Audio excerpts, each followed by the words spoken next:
말씀을 선포할 때 주의 은혜가 저와 여러분에게 임하기를 예수님의 이름으로 축원드립니다. 아멘. 아멘. 오늘 오직 복음으로 라는 제목으로 말씀을 선포하기 전에 서로 인사하는 시간을 갖도록 하겠습니다. 당신 안에는 이미 복음이 있습니다.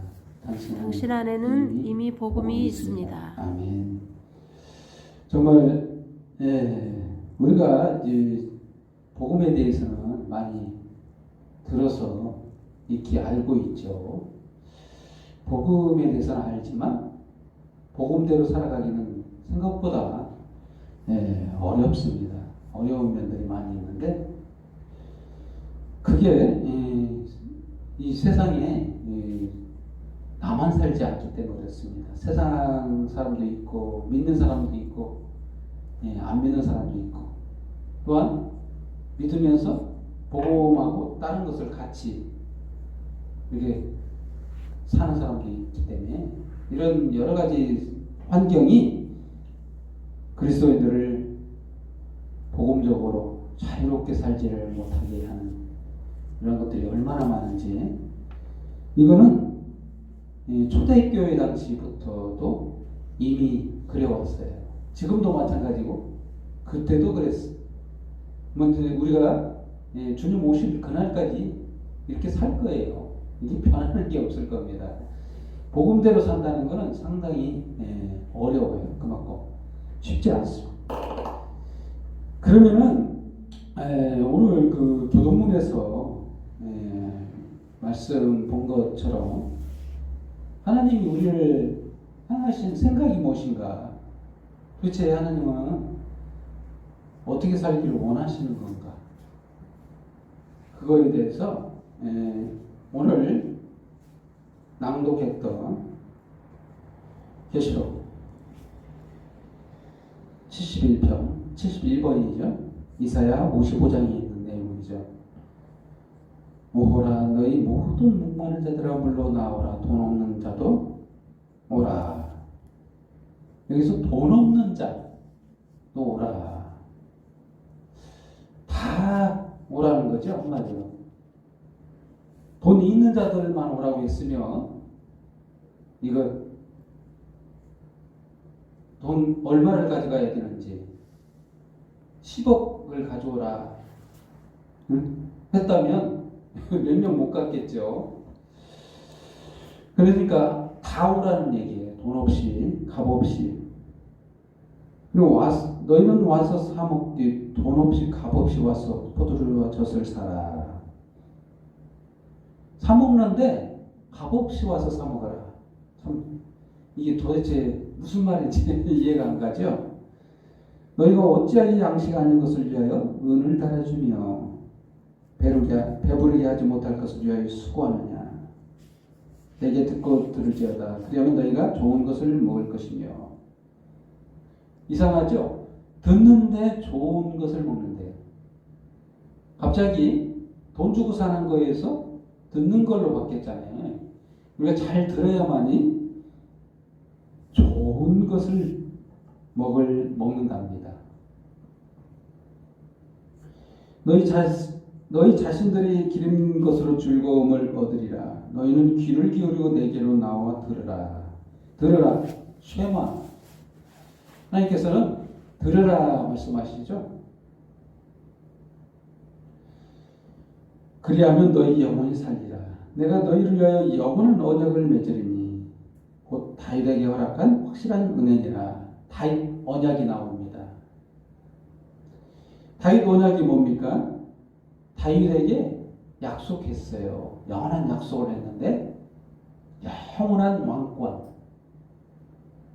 영원한 나라를 약속하셨습니다. 이 다윗은 실제 다윗을 예표하고 있는 실제적으로 누구를 예표하고 있냐면 예수 그리스도를 예표하고 있죠. 그래서 예수님이 이루어낼 하늘나라 이것을 나타내고 있습니다. 네, 너희는 여호와를 만날 만한 때를 찾으라. 가까이 계실 때를 그를 부르라. 악인은 그의 길을, 불의한 자는 그의 생각을 버리고 여호와께 돌아오라. 그리하면 그가 긍휼히 여기시리라. 우리 하나님께로 돌아오라. 그가 너그럽게 용서하시리라. 마지막으로 용서한다는 말로 끝냅니다. 좀 감이 오실지 모르는데 하나님은 좋은 것 주신대요. 근데 사 먹으라고 말하셨는데 사 먹으러 왔더니 들으라 하시잖아요. 이게 도대체 무슨 말인가? 사실 이거는 복음을 염두에 두고 하신 말씀이에요. 복음에 대한 얘기입니다. 하나님 앞에 값주고 구원받을 인간은 아무도 없어요. 값을 지불하고 구원받을 만한 인간이 없다니까. 자기 자신도 해결 못합니다. 돈 없이 값 없이 와서 그래서 사라고 하세요. 그리고 들으라 하시죠. 이 듣는 내용이 뭡니까? 다윗 언약. 예수 그리스도를 통해서 우리에게 확실한 은혜를 주시겠다는 건데 그건 바로 복음을 말하고 있는 거예요. 이 복음이 뭐냐? 바로 오늘 이 4절 말씀 요약해서 말씀하고 있죠. 그리스도께서 하나님 곧 우리 아버지의 뜻을 따라 이 악한 세대에서 우리를 건지시려고 우리 죄를 대속하기 위해 자기 몸을 주셨으니 영광이 그에게 세세토록 있을지어다. 아멘. 이렇게 이런 내용이 나오겠죠. 이게 요약된 복음의 핵심 부분입니다. 대속의 죽음을 죽으신 예수 그리스도. 십자가를 빼고는 복음을 설명할 길이 없습니다. 복음의 핵심이 뭐냐? 바로 나의 죄를 대신해서 내 죄를 대신해서 예수 그리스도가 십자가에 사형을 당하셨다는 거예요. 그런데 이 사형은 나도 같이 죽은 거나 마찬가지예요. 형벌을 이미 받았다는 거예요. 한마디로. 그리고 이 형벌 저기 무덤에 들어가서 죽었으니까 무덤에 들어가서 또한 있다가 3일 만에 부활했시죠. 이 부활은 또한 나의 생명이 잉태되는 시간이에요. 이게 복음의 핵심이잖아요. 이게 한마디로. 근데 이 복음이 훼손되고 있어요. 지금도. 초대교회 당시뿐만이 아니라 지금까지도 계속해서 훼손되고 망가지고 무너지고 있는 가운데 여기서는 어떤 표현이 있냐면 첫 번째로 그래서 다른 복음은 없다. 사도 바울이 성령의 감독으로 말씀하시는 첫 번째 주제는 다른 복음은 없다. 이렇게 말씀하시죠.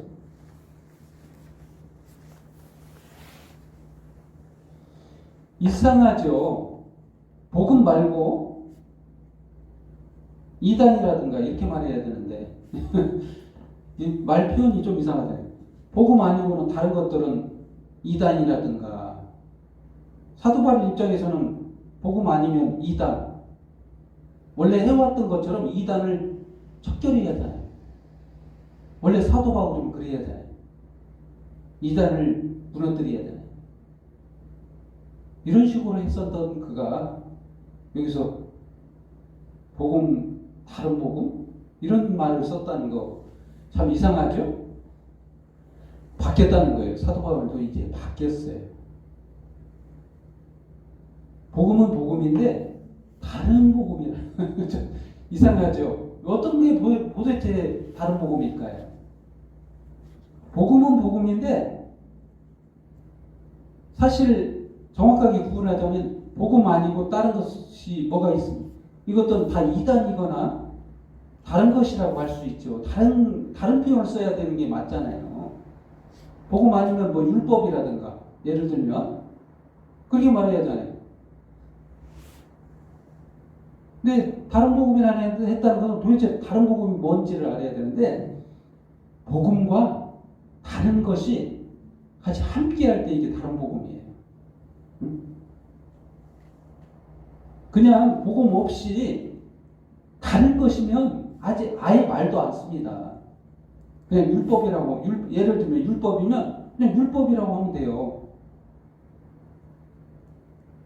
그렇지 않으면 이단이다 이렇게 말하면 되는 건데, 여기서 다른 복음이라고 했다는 것은 이럴 때 그래. 어떤 때 그러냐면 복음과 다른 것이 함께할 때 이걸 다른 복음이라고 합니다. 복음하고 약간 비슷한 거, 응? 복음이 있으면서 약간 뭐가 다른 부분이 같이 있을 때 이걸 다른 복음이라고 해요. 응? 아예 복음 자체가 없는 게 아니라 복음하고 다른 게 섞였을 때를 다른 복음이라고 합니다. 근데 여기서 다른 복음은 없다 이렇게 그냥 방정지어서 말했다는, 이 다른 복음을 하나님은 그러면 허용하시는 거냐? 한마디로 허용하게 되면 어떻게 될까요? 예수님이 헛죽게 되는 거죠. 한마디로 예수님 괜히 왔다는 거죠. 그렇게 되면 죽을 필요가 없어요. 복음과 다른 것이 이렇게 섞여서, 예를 들면 그래요. 복음으로만 구원받는 이것이 100%잖아요. 네? 이랬을 때 다른 복음이 없다라고 말하는 거예요. 근데 너 복음도 믿고 율법도 지켜야 돼. 복음도 50%, 율법도 지켜야 50%. 그래서 너는 구원받아. 이렇게 말했다고 칩시다.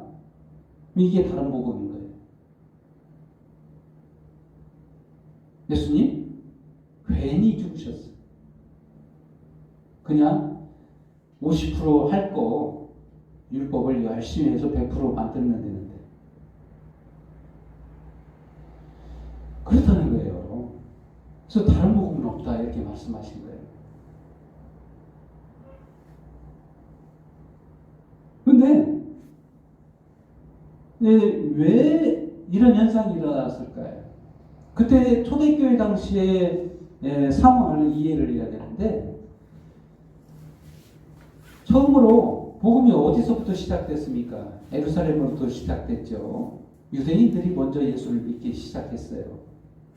유대인들은 특징이 뭐냐면 율법 아니고는 다른 어떤 것도 쫓지 않습니다. 그들의 생각이죠. 사상은 율법이 중심이에요. 근데 갑자기 거기에 복음이라는 게 들어왔어요. 그래서 그들이 율법을 버릴까요? 절대 율법을 버리지 못합니다. 복음 플러스 율법이라는 거예요. 그래서 그들의 믿음은 복음을 믿기는 하는데 율법도 지켜야 되는 거예요. 그래서 여기서 사도 바울이 말하는 다른 복음은 바로 복음 플러스 율법인 거예요.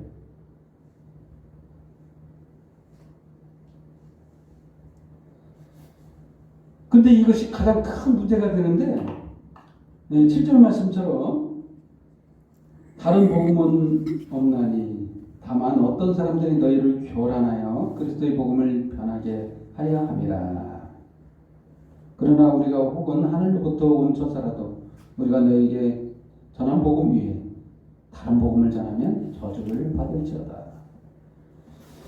우리가 전에 말할 거면 내가 지금 다시 말하니 만일 누구든지 너희가 받은 것 중에 다른 복음을 전하면 저주를 받을지어다. 이게 심하게 말했어요. 한마디로. 아까 얘기했잖아요. 하나님의 뜻이 뭐예요? 우리들에게 좋은 거 주시려고 하는 건데, 복음 자체가 사실은 좋은 거예요. 한마디로. 우리에게 좋은 먹거리를 주셨어요. 하나님. 예수 그리스도의 공로를 통해, 십자가의 공로를 의지해서 마음껏 영혼의 양식을 채우고 문제를 해소하고 구원을 얻으라는 거죠. 이게 하나님의 뜻입니다. 하나님의 계획. 이 좋은 것을 아니야, 그것만 먹어서는 살지를 못해, 이런 거잖아요. 하나님이 주신 그 구원의 은혜를 다른 것도 더 채워야 돼, 율법으로. 이런 거예요. 한마디로. 그런 의미인 거예요. 그래서 사도 바울이 이렇게 말하죠. 이제 내가 사람들에게 좋게 하랴 하나님께 좋게 하랴 사람들에게 기쁨을 거야 내가 지금까지 사람들에게 기쁨을 구하였더라면 그리스도의 종이 아니니라. 사실 사도 바울은 쉽게 복음을 전할 수 있었어요. 복음만 전하니까 더 힘든 거예요. 너 율법도 지켜야 돼. 이랬으면 핍박도 없었고 정말 복음 쉽게 전할 수 있었어요. 근데 오직 복음으로만 이렇게 전하니까 이게 문제가 된 거예요. 유대인들은 율법을 버릴 수가 없습니다. 그들 생각 속에서 율법을 지운다는 건 힘든 거예요. 요즘도 마찬가지인 거죠. 요즘도 알게 모르게 우리 가운데 예수 그리스도 십자가의 복음 말고 너의 공부도 필요해. 그렇게 해서 되겠어? 또 다른 복음이 우리를 다른 복음으로 이끌지 않는가? 우리 생각해 봐야 돼. 죄를 지으라는 말이 아니에요. 율법을 완성했다는 말이지 죄를 지으라는 말이에요. 율법에서 나와 있던 그 하나님의 뜻을 외면해서 살라는 말이 아니잖아요. 율법으로 구원을 얻지 못한다는 말이에요. 왜 이런 문제가 있냐면 인간은 예수 그리스도의 영원한 한 제사를 믿지 못합니다. 전에도 제가 말씀드렸죠. 예수님은 하나님이시래요. 인간이 되셔서 이 땅에 오셨지만 인간이기도 하지만 하나님이시기도 한 거예요. 왜 이게 가능하냐? 하나님이시기 때문에 영원한 한 제물이 되셨어요. 히브리서에 기록되어 있죠. 구약의 제사들은 어떻습니까? 제사장이 아무리 훌륭해도 사무엘 같은 훌륭한 제사장일지라도 어때요? 영원합니까? 죽습니다. 우리를 지켜주지 못해요. 그때 죄 됐던 것만 해결할 수 있지 이 본질이 아니기 때문에 그렇습니다. 그런데 예수님은 달라요. 영원한 제사장입니다. 말하자면 시공간을 초월하신 분이라는 거예요. 그래서 우리들의 과거, 현재의 죄만 사해 주실 수 있는 분이 아니고 우리가 지금 착각하고 있는 게 그거예요. 과거, 현재의 죄는 내가 용서를 구하면 예수님께서 나 대신 십자가를 지셔서 죄를 용서해 주셔서 그래서 내가 깨끗해. 이것까지는 알아요. 근데 앞으로 지을 죄도 용서해 줬다는 걸 이걸 이해를 못해. 왜 이해를 못하냐? 예수님이 영원하신 분인지를 이해를 못합니다. 우리는 영원 속에서 사는 게 아니라 제한된 시간 속에서 살기 때문에 그래요. 순서적으로 이해를 합니다. 그러지 마세요. 예수님은 순서와 아무 관계가 없어요. 이런 표현이 있죠? 하나님께서는 과거, 지금이나 미래나 똑같아요. 시간 개념이 없는 분이시. 그래서 그게 하나님이신 거예요. 시간을 만드신 분이라니까. 시간을 지배하시는 분. 그런 그분이 나 대신 예수님이 나 대신 십자가에서 영원한 한 제사를 제물이 되셔서 죽으신 거예요. 율법의 그 요구를 다 충족시켰다는 거예요. 다 죽었어요. 나의 모든 죄를 대신해서 죽은 거예요. 미래의 죄는 아니지 않느냐 이렇게 따지고 있는 분들 예수님에 대해서 이해를 못했을 거예요. 바로 영원한 한 제사를 들으셔서 내 죄가 깨끗해진 거예요. 그러면 이게 반문하시는 분들이 있죠. 그러면 죄를 져도 되겠네. 죄를 지으라는 말이 아니에요. 죄가 사해졌던 말이지 죄를 지으라는 말을 하고 있는 게 아니라 죄는 나쁜 거예요. 인간이면 모두 다 율법을 지켜야 됩니다. 이게 근본이에요. 인간의 근본인데 이걸 모두 율법을 지켜야 돼요. 구원을 얻기 위해서 짓는 게 아니라 인간의 근본적 행태로 살아가야 될 규범인 거예요.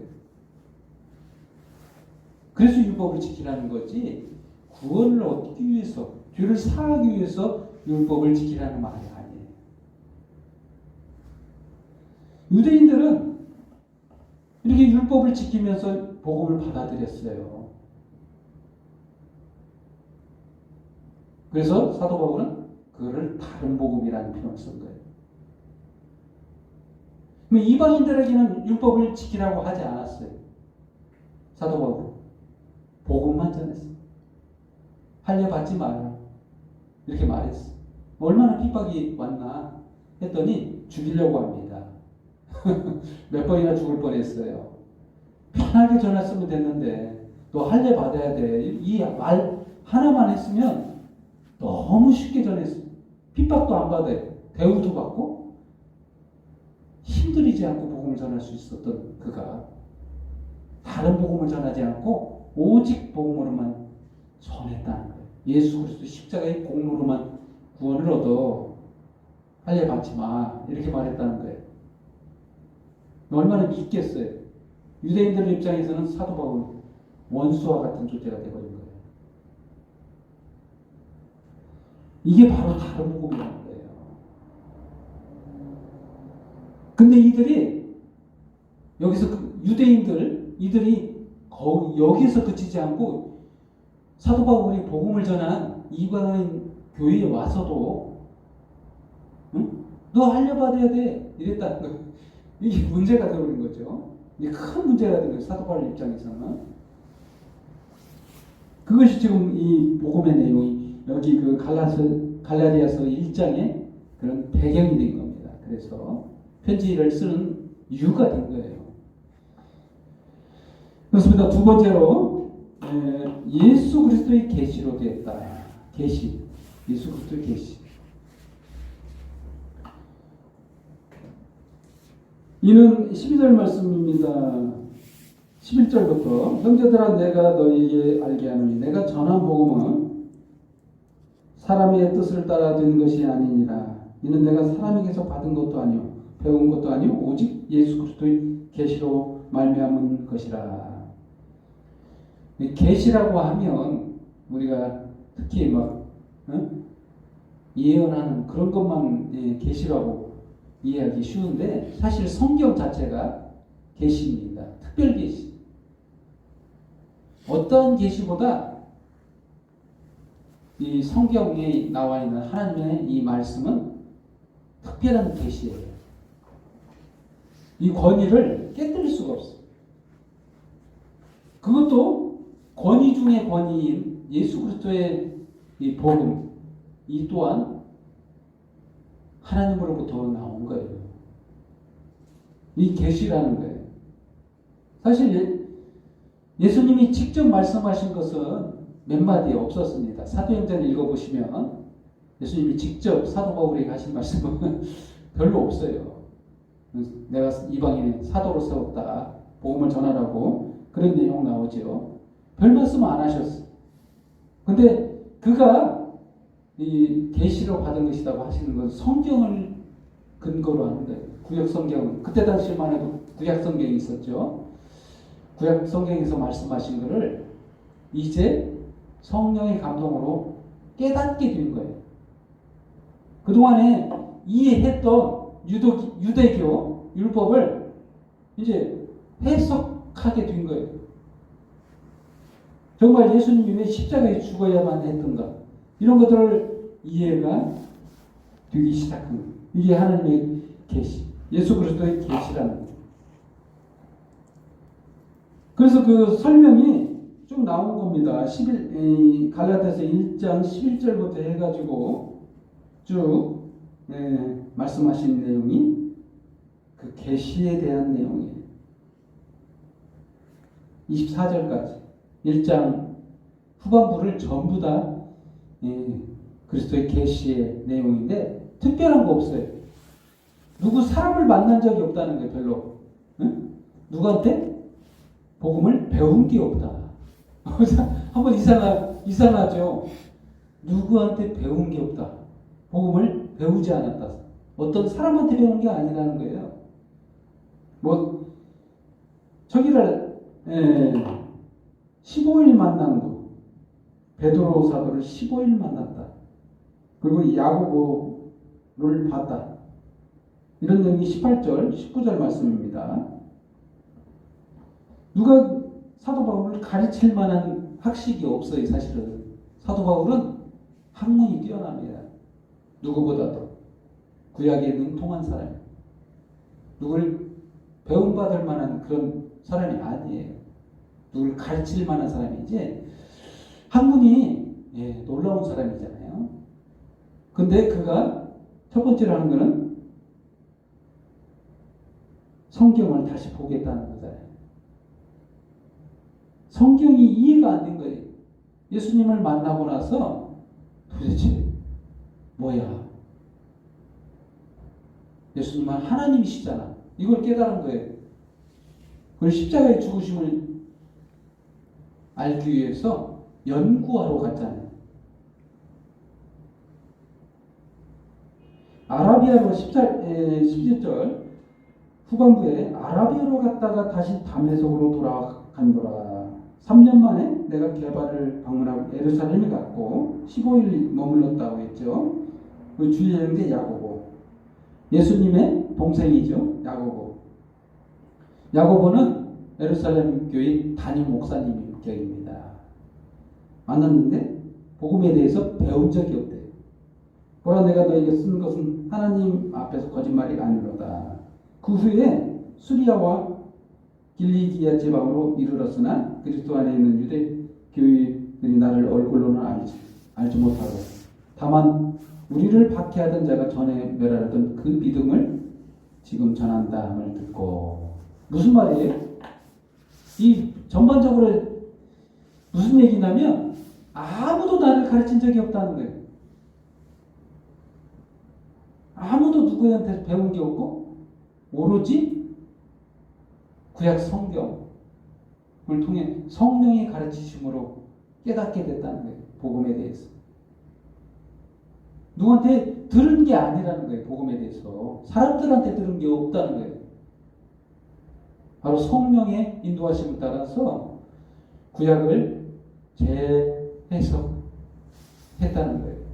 예수님의 십자가의 죽으심의 의미가 무엇인지를, 복음이 무엇인지를 그때서 이해가 됐다는 거예요. 그게 바로 예수 그리스도의 계시라는 거예요.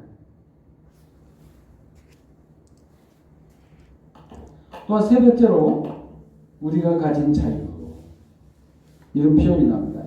갈라디아서 2장 4절 말씀이죠.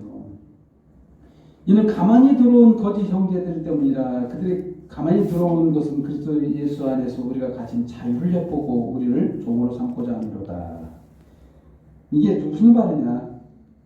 가만히 들어온 거짓 형제. 표현이 이상하죠? 네. 가만히 들어온 거짓 형제. 어디 거짓하고 형제를 엮어요. 왜 통상적으로 거짓말하는 사람하고 같이 지내요? 싫죠. 나한테 맨날 거짓말만 하는 사람은 어떻게 같이 거기다가 형제라고 붙어요? 이건 좀 어폐가 있죠. 거짓 형제를 어떻게 사귀어? 근데 거짓 형제라는 표현이 나오죠. 이거는 유대인들, 그리스도인들을 말하는 거예요. 유대교 그리스도. 아까 말한 다른 복음을 따르는, 복음도 믿고 할례도 받고 율법도 지키는 그런 유대인들을 말하는 거예요. 그들이 가만히 들어와가지고 이방인 그리스도인들에게 하는 거예요. 너 복음도 믿지만 잘했어. 복음 받아들인 거 잘했어. 그렇지만 할 일도 행해야 돼. 이스라엘 백성이 돼야지 할 일 받고 율법도 지키고 이런 거예요. 이랬다는 건 그래서 거짓 형제라는 표현을 쓴 거예요. 또 하엘라인 디도까지도 억지로 할 일을 받게 하지 아니하였으니라는 표현이 나오면서 3절 디도를 할 일 받지 않게 했다. 이방인이니까 고집이 세죠. 사도 바울 계속해서 이런 행보를 보이니까 사도 바울 굉장히 힘들게 복음을 전했어. 할 일 받게 했으면 얼마나 편해. 율법 지켜라 했으면 얼마나 복음 전하기 쉬웠는지 알겠습니까? 핍박이 없어요. 핍박이. 그랬으면. 근데도 불구하고 사도 바울이 고집을 피운 이유는 이것 때문입니다. 우리가 가진 자유를 엿보고 우리를 종으로 삼고자 함이로다. 자유를 누리지 못한다는 거예요. 복음으로 살지 못하면 율법으로 살아야 되는데 율법과 함께 살아야 되는데 자유를 빼앗긴 채 마음껏 이게 아까 말한 하나님의 의도대로 살지 못하는 거예요. 하나님이 좋은 것 주시려고 했는데 좋은 것과 나쁜 것을 같이 했다고 봅시다. 뭐 어떻게 될까요? 그건 좋은 것이 아니라 다시 나쁜 것이 되는 거예요. 한번 이런 예가 맞을지 모르겠는데 예를 들어서 좋은 사과 우리 하나님이 주셨어요.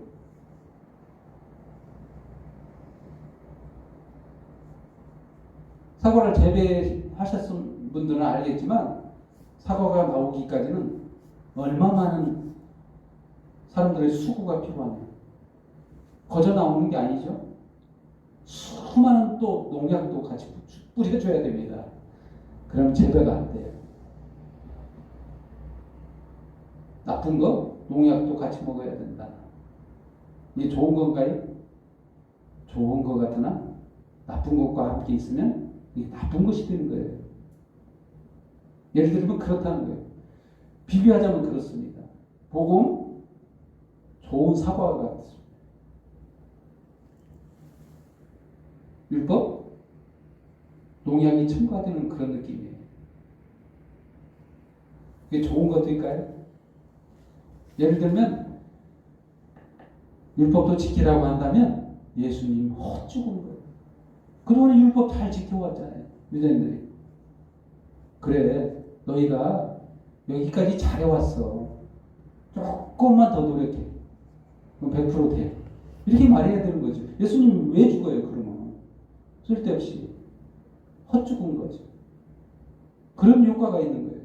결국 하나님이 좋은 것 주신다는 거 거짓이 되는 거예요. 나쁜 거 주신 거예요. 그러면 하나님의 그런 말들이 하나님의 말씀이 거짓이 된다니까. 예수님이 그 십자가 죽으심을 통해서 우리에게 구원을 주신 것, 좋은 것 주신 하나님의 은혜가 값없이 주는 게 아니라 돈 주고 사라는 말과 같습니다. 아까 말한 교동문에서 우리가 낭독했던 부분 기억하실 부분 값없이 사라고 했잖아요. 하나님의 값없는 은혜를 값주고 사라는 말과 같다. 이게 좋은 거예요? 나쁜 거지? 힘든 거지? 구원 못 받죠. 어떻게 구원을 받아요? 예수님 십자가에 죽으심 괜히 죽은 거라니까요. 그렇게 되면. 그렇습니다. 이게 우리가 가진 자유, 이게 도대체 무엇인가? 한마디로 우리들의 과거에 지었던 죄, 현재에 지었던 죄, 미래에 지을 죄까지 죄책을 해결하셨다는 말이에요. 죄에서의 자유예요. 행복하게 살아라는 거예요. 좋은 것 먹으라는 거예요. 좋은 꿀을 먹고 좋은 호숫가에서 냇가에서 누워서 잔디밭에 누워서 좋은 것 먹으라고 하신 하나님의 그 뜻을 왜 외면하십니까? 복음이란 좋은 거예요. 왜 좋은 것 버리고 왜 좋은 것과 나쁜 것을 같이 먹으려고 하십니까? 여러분, 복음대로 삽시다. 하나님의 뜻이에요. 그거. 하나님의 복음을 헐 값없는 것으로 바꾸시지 맙시다. 예수 그리스도가 십자가에서 죽어서 우리들을 구원하셨는데 왜 그걸 외면하시냐 이거죠. 십자가의 원수로 사는 자가 되지 맙시다. 아멘. 기도하겠습니다. 하나님 아버지 감사합니다. 저희들을 값없이 보내주신 주님이 너무나도 감사합니다. 저희가 무엇이길래 이렇게 무지한 저희들을 용서하시려고 예수 그리스도께서 십자가에서 희생당하시고 그럼에도 불구하고 지금까지 그 복음이 훼손되고 외면받고 있습니다. 주님, 정말 주님의 그 크신 은혜가 온 세상 가운데 복음이 복음대로 전파되게 하여 주옵소서. 모든 영광과 경배를 전하는 주님 앞에 예수님의 이름으로 기도합니다. 아멘.